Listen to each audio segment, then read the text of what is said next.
la partie chenille. Bonjour, je vous laisse vous présenter.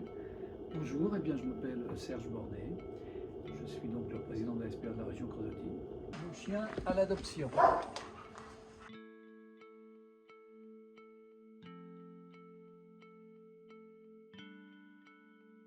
Quand est-ce que la SPA du Creusot a été créée? Alors, elle a été créée ici il y a 60 ans, en 1963. On lui a sauvé la vie parce que les autorités avaient demandé à ce qu'il soit euthanasié. On a tout fait pour le récupérer.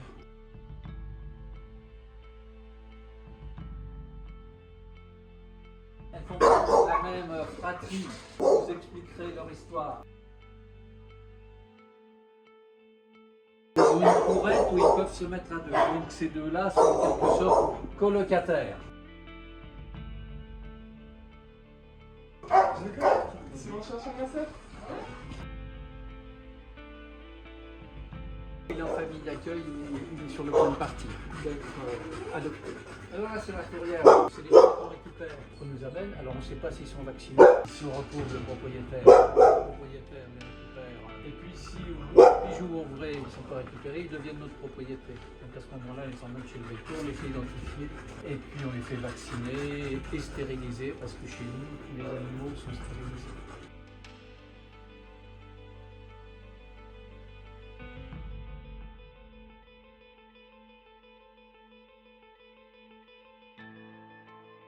Des gens qui se séparent, des gens qui, pour des raisons professionnelles, partent et vont en appartement.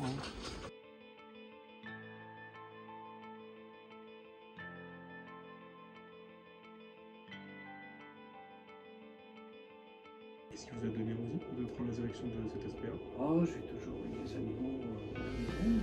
Avant la retraite, j'étais déjà bénévole ici à cette SPA.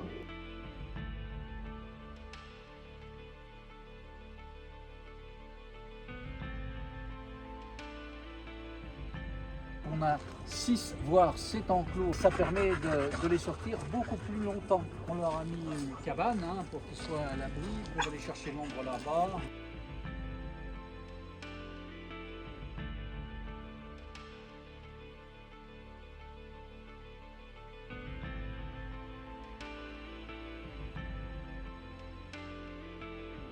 Ça, c'est les pensions chats.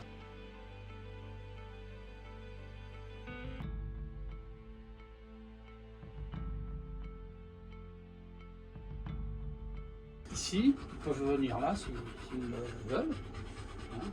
Ou alors aller là-bas dans le chalet, où ça communique.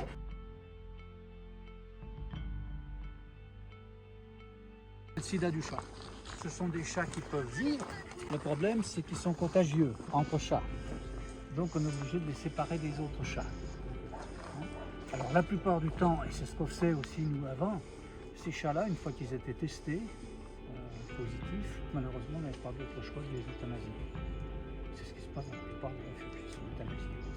Nous on a choisi de les garder. Effectivement, ça nous fait du boulot en plus, mais c'est notre choix.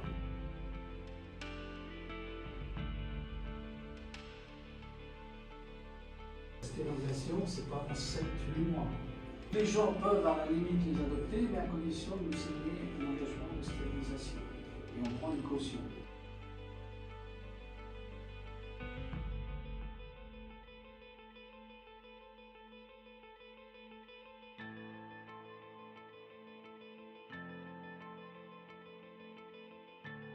De combien de personnes l'équipe est-elle composée et quel rôle ont-ils dans la SPA? Alors, on a 5 salariés, dont 3 qui sont à temps plein. Et les animaux, il faut s'en occuper 365 jours par an. Les bénévoles ne sont pas toujours disponibles, donc il faut une équipe. Et maintenant, il faut au moins 4 personnes. Il faut 2 pour les chiens, 2 pour les chats. C'est un minimum.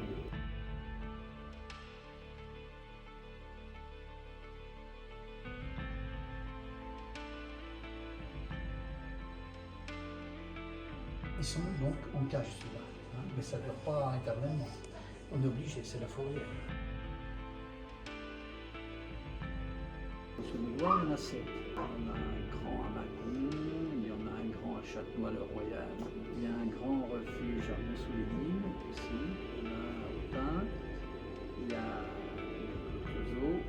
Chagny, il y a Guignon.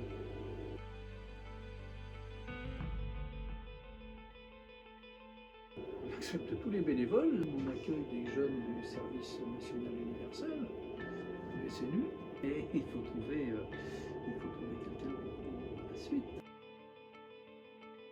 Est-ce que vous auriez un message à faire passer aux gens? Ce que je peux dire, c'est que s'ils ne sont pas sûrs de vouloir un animal, surtout, qui n'est pas un achat impulsif, si je puis dire, hein, il faut vraiment bien réfléchir avant pour offrir les conditions optimales à cet animal.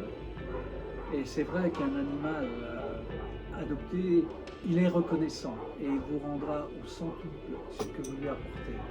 C'est sûr et certain, je peux en parler d'expérience.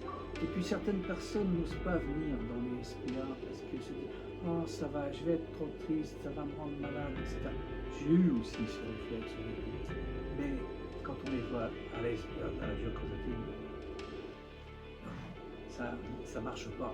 Venez les promener, venez les rencontrer et puis vous allez craquer.